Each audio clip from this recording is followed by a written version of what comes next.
എല്ലാവർക്കും എൻ്റെ വിനീത പ്രണാമം.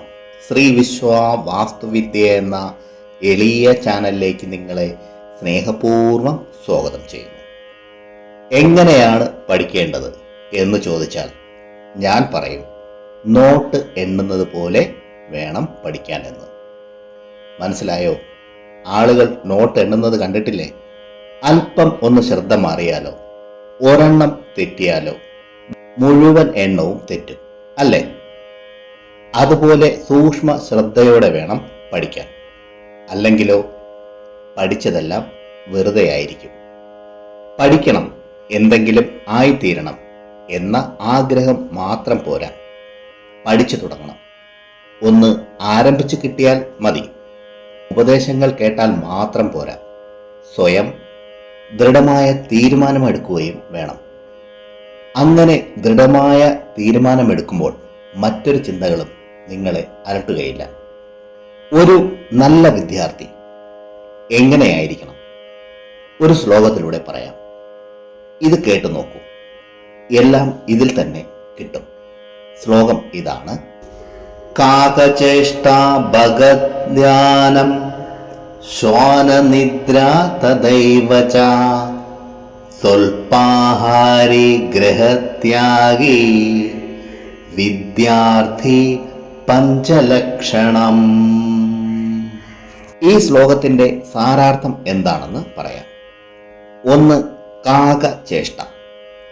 ഒരു കാക്കയെ പോലെ ഒരു വിദ്യാർത്ഥി ജാഗരൂകനായിരിക്കണം, നിരീക്ഷിക്കുന്നതാകണം, ചുറ്റുമുള്ള കാര്യങ്ങൾ പെട്ടെന്ന് ശ്രദ്ധിക്കണം.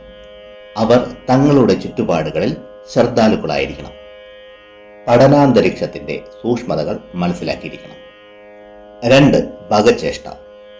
ഒരു കൊക്കിനെ പോലെ വിദ്യാർത്ഥിക്ക് ഏകാഗ്രതയുള്ള മനസ്സുണ്ടായിരിക്കണം. പഠനത്തിൽ ശ്രദ്ധ കേന്ദ്രീകരിക്കാനും ശ്രദ്ധയിലെ വ്യതിചലനങ്ങൾ കുറയ്ക്കാനും വിഷയത്തിൽ ശ്രദ്ധ കേന്ദ്രീകരിക്കാനും ഒരു വിദ്യാർത്ഥിക്ക് കഴിയണം. ശ്വാനനിദ്ര.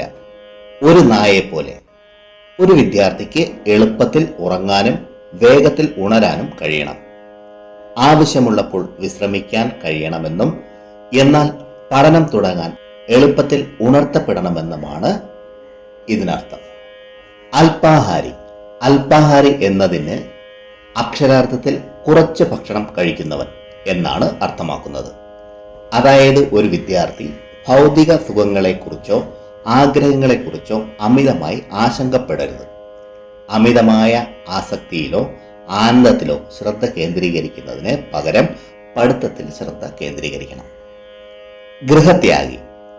ഗൃഹത്യാഗി എന്നാൽ ഗ്രഹം ഉപേക്ഷിക്കൽ എന്നാണ് അർത്ഥമാക്കുന്നത്.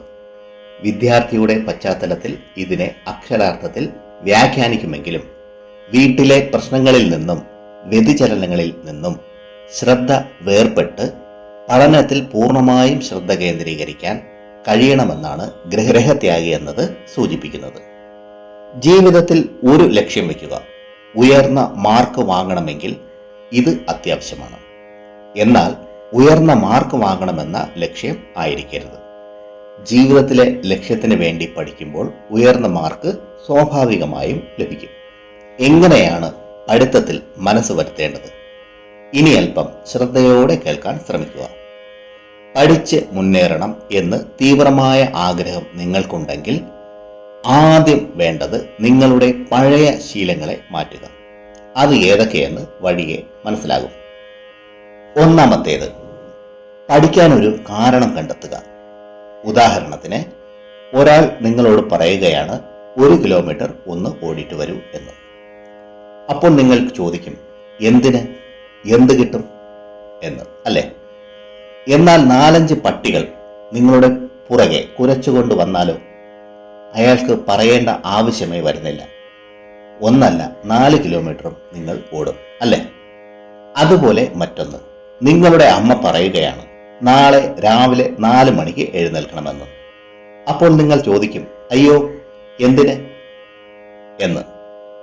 പക്ഷെ എവിടെയെങ്കിലും ടൂർ പോണം എന്ന് പറയുകയാണെങ്കിലോ നിങ്ങൾ 3 മണിക്ക് എഴുന്നേറ്റ് നിൽക്കും, അല്ലേ? ഇതുപോലെ ഒരു ആവശ്യം വേണം പഠനത്തിൽ മനസ്സ് വരുവാനായി. നല്ല ഒരു കാരണം വേണം പഠിക്കുവാൻ. സ്വപ്നങ്ങൾ സാക്ഷാത്കരിക്കണം, പ്രശസ്തി നേടണം, അങ്ങനെ എന്തെങ്കിലും. ഒറ്റ ജീവിതമേ ഉള്ളൂ, ജീവിതത്തിൽ എന്തെങ്കിലും ആയിത്തീരണമെന്ന് തീവ്രമായ ഒരു ലക്ഷ്യം വേണം. അങ്ങനെ ഒരു ലക്ഷ്യം നിങ്ങൾക്കില്ല എങ്കിൽ നിങ്ങൾക്ക് പഠിക്കുവാനൊരു താല്പര്യം വരികയില്ല. അടുത്തത് ഫൈൻഡ് ഡിസ്ട്രക്ഷൻ. ശ്രദ്ധ തിരിക്കുന്ന കാരണത്തെ കണ്ടുപിടിക്കുക. സത്യത്തിൽ ശ്രദ്ധ തിരിയാനുള്ള 90% കാരണങ്ങൾ നിങ്ങൾ തന്നെയാണ് ഉണ്ടാക്കുന്നത്. എങ്ങനെയെന്ന് പറയാം. 3 മാസമുണ്ട് പരീക്ഷയ്ക്ക്, എന്നാൽ അവസാന സമയത്ത് ഞാൻ പഠിച്ചോളാം എന്നത് നിങ്ങളുടെ തന്നെ ഒരു ദുശീലമാണ്. ഇത് നിങ്ങളുടെ ലക്ഷ്യത്തിൽ നിന്ന് നിങ്ങളെ അകറ്റും തീർച്ച. ഇപ്പോൾ എല്ലാ കുട്ടികളുടെ കയ്യിലും ഫോണുണ്ട്. ഇതിനെപ്പറ്റി പ്രത്യേകമൊന്നും പറയേണ്ട ആവശ്യമില്ല. പഠന കാര്യത്തിനാണ് നിങ്ങൾ മൊബൈൽ ഉപയോഗിക്കുന്നതെങ്കിൽ ഇത് നിങ്ങൾക്ക് ബ്രഹ്മാസ്ത്രം പോലെയായിരിക്കും.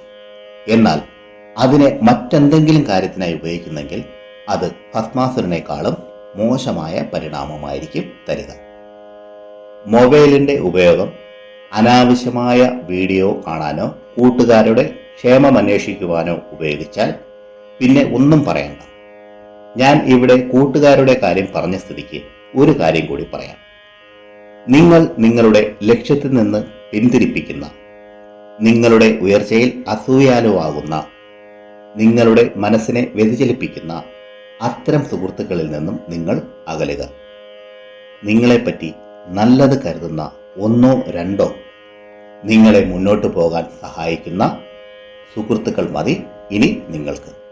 പിന്നെ പ്രത്യേകം ഒരു കാര്യം, ഗേൾ ഫ്രണ്ട്, ബോയ് ഫ്രണ്ട് എന്ന ഇപ്പോഴത്തെ ട്രെൻഡ് ഇല്ലേ, അതൊന്നും വേണ്ട എന്ന് പറയുന്നില്ല. ആദ്യം നല്ല നിലയിൽ എത്തിച്ചേരും, അതിനുശേഷം മതി. അതിനൊക്കെ ഒരുപാട് സമയമുണ്ട്. ഇതുപോലെയുള്ള നിങ്ങൾ സ്വയം ഉണ്ടാക്കിയിരിക്കുന്ന ഈ ഡിസ്ട്രക്ഷൻസിൽ നിന്നും നിങ്ങൾ തന്നെ വിചാരിക്കണം ഊരിപ്പോരാൻ. അടുത്തത് പറയാം. Do one thing at A time. ഒരു സമയം ഒരു കാര്യം മാത്രം ചെയ്യുക. പല കുട്ടികളെയും കണ്ടിട്ടുണ്ട് പഠിക്കുന്നതിനിടയിൽ ഫോൺ എടുത്ത് നോക്കുന്നത്. നിങ്ങൾക്ക് ഇതൊന്നും പ്രത്യേകം പറയേണ്ട ആവശ്യമില്ലല്ലോ. മനസ്സിനെ വ്യതിചലിപ്പിക്കുന്ന കാര്യങ്ങളാണ് ഇതിൽ കൂടുതൽ ലഭിക്കുന്നത്. തമാശകൾ, ട്രാജഡികൾ എന്ന് വേണ്ട പലതും. ഇതെല്ലാം നോക്കിയിരുന്നാൽ എന്താ കുഴപ്പമെന്നാണ് നിങ്ങൾ ചോദിക്കുന്നുവെങ്കിൽ എനിക്കൊന്നും പറയാനില്ല. ഒരേ സമയത്ത് പലയിടങ്ങളിൽ കുഴികുത്തിയാൽ വെള്ളം ലഭിക്കുകയില്ല. ഒരേ ഇടത്തിൽ തന്നെ ആഴത്തിൽ കുഴിച്ചാൽ മാത്രമേ ലഭിക്കുകയുള്ളൂ. ഒരേ സമയം ഒരേ കാര്യം മാത്രം ചെയ്യുക. അതിൽ തന്നെ പൂർണ്ണമായ ഊർജത്തെ ഉപയോഗിക്കുക. ഒന്ന് ശ്രമിച്ചു നോക്കൂ എങ്ങനെയാണ് നിങ്ങൾക്ക് ഔട്ട്പുട്ട് കിട്ടുന്നതെന്ന്. ഓൺലൈൻ ക്ലാസ്സിലാണ് ഇരിക്കുന്നതെങ്കിൽ ആദ്യം എല്ലാ നോട്ടിഫിക്കേഷൻസും ഓഫ് ചെയ്ത് വെക്കുക. ഈ പറഞ്ഞ കാര്യങ്ങളിൽ ആദ്യത്തേത്, എന്തെങ്കിലും ആയിത്തീരണം, എന്തെങ്കിലും ചെയ്യണമെന്ന് ലക്ഷ്യബോധം കൊണ്ടുവരിക. ഒരു ലക്ഷ്യമില്ലാതെ ജീവിതം തള്ളി നീക്കി പോകുന്നുവെങ്കിൽ അവസാനം എന്തായി തീരുമെന്ന് ഓർക്കുവാനേ ഇപ്പോൾ സാധിക്കില്ല. രണ്ടാമത്തേത്, പഠിക്കാനുള്ള നിങ്ങളുണ്ടാക്കിയ തടസ്സങ്ങളെ നിങ്ങൾ സ്വയം മാറ്റുക. മൂന്നാമത്തേത്, പഠിക്കാനിരിക്കുമ്പോൾ പഠനം മാത്രമായിരിക്കണം. അടുത്തൊരധ്യായത്തിൽ ഓർമ്മശക്തി വർദ്ധിപ്പിക്കാനും പഠനത്തിൽ ഉന്മേഷം ലഭിക്കുവാനും ധൈര്യം ലഭിക്കുവാനും ജപിക്കേണ്ട ഒരു ഭദ്രകാളി മന്ത്രത്തെ പറഞ്ഞു തരാം. മനസ്സിന് ഏകാഗ്രത ലഭിക്കാനും തളർച്ച ഇല്ലാതാക്കാനും ആ മന്ത്രജപം കൊണ്ട് സാധിക്കും. പ്രിയരെ, ഈ അധ്യായത്തിൽ പറഞ്ഞ കാര്യങ്ങൾ നിങ്ങൾക്ക് പ്രയോജനപ്പെട്ടു എന്ന് ഞാൻ വിശ്വസിക്കുന്നു. ഇഷ്ടമായെങ്കിൽ ലൈക്ക് ചെയ്ത് എന്നെ അറിയിക്കുക. നിങ്ങളുടെ ഇഷ്ടദേവന്റെ പേര് ഒന്ന് കമൻറ്റ് ബോക്സിൽ എഴുതുക. മറ്റുള്ളവർക്ക് പ്രയോജനപ്പെടുന്ന രീതിയിൽ എന്തെങ്കിലും ഉണ്ടെങ്കിൽ ഒന്ന് ഷെയർ ചെയ്യാനും ഈ ചാനലിലെ പഴയ വീഡിയോകളും കാണുക. പിന്നെ ഞാൻ എപ്പോഴും പറയുന്നത് പോലെ സത്യസന്ധമായ യഥാർത്ഥ വാസ്തുവിദ്യ രഹസ്യങ്ങളും സനാതനധർമ്മത്തിലെ സാധന, ഉപാസന, മന്ത്രരഹസ്യങ്ങളും ഹസ്തരേഖ വിജ്ഞാനവും സാമുദ്രിക ശാസ്ത്ര രഹസ്യങ്ങളും അറിയാനായി നിങ്ങൾ ഈ ചാനൽ സബ്സ്ക്രൈബ് ചെയ്യുക. നിങ്ങൾക്കെല്ലാവർക്കും സർവേശ്വരൻ്റെ അനുഗ്രഹം ലഭിക്കാനായി ആത്മാർത്ഥമായി പ്രാർത്ഥിച്ചുകൊണ്ട് നിർത്തുന്നു. നന്ദി, നമസ്കാരം.